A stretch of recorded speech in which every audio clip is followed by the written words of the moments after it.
iyadoo deegaamada gobolka Saraar si weyn looga cabanayo seerayaasha sharci darrada ah ay dadku sida sharci darrada uga oodanayaan goobihi kala duwan xooluhu daaqi jireen ayaa magaalada Caynaba ee xarunta gobolka Saraar waxaa lagu qabtay kulan dadka laga wacyigelinayo sida ay u baabin lahaayeen seerayaasha sharci darrada ah ee cawski laga xidhay xoolihii daaqi lahaa.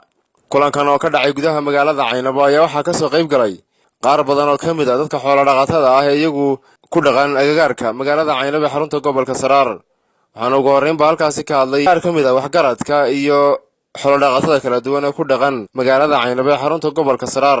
waxayna halkaasi ay ugu baaqeen guud ahaanba dadka iyagu ka shaqaynaya isla markaasina oodanaya seerayaasha sharci darrada ah inay baabiyaan isla markaasina ay xoolaha u sii daayaan goobaha kala duwan ee daaqi lahaayeen ee cawsku ka baxay. horta dadka anagu dad shacabaan nahay,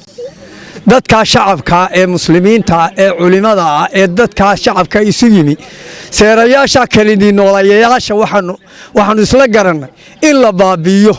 oo meesha laga saaro oo dulmiga dadka uu ku jiray ee ilaa iyo 19 soo taagnaa inaanu wax ka qabanno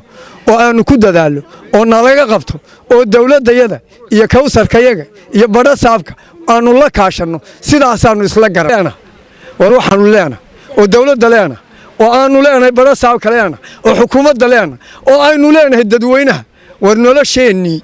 waxa baabiyay oo dad ku baxay oo duunya ku baxday oo haruugu baxay wax waliba haruugu baxay taanu soo gudbinaynaa seerayaal haddii annaga maanta shicibkii caraabiga ahaa ee reer miyiga ahaa arrintu ay ku soo kortay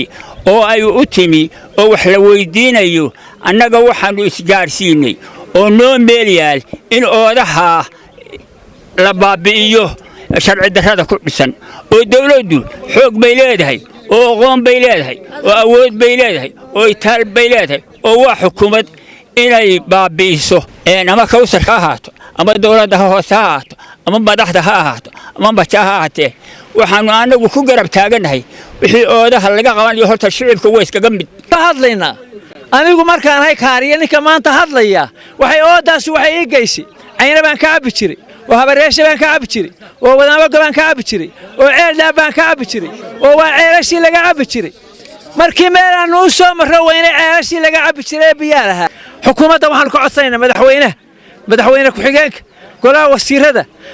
badha saabka gobolka xaaraanta ee sharci darrada ee dalka haysata in laga baabi'iyo mushkilad ka nahay anagoo ku hadlaya afkii dadweynaha gobolka Saraar. xukuumadda Soomaaliland waxaanu ka codsanaynaa walaal inaanu idinla shaqaynaa idina aseeraha naga baabiisaan seeruunka geedaa qura maaha dadku dhulku ku waashay karo walaalayaal waxaanu leenahay haddaad dawladda Soomaaliland tihiin oo madaxdiiyo mas'uuliyiinta tihiin mid nala jooga iyo mid naga maqanba waxaanu leenahay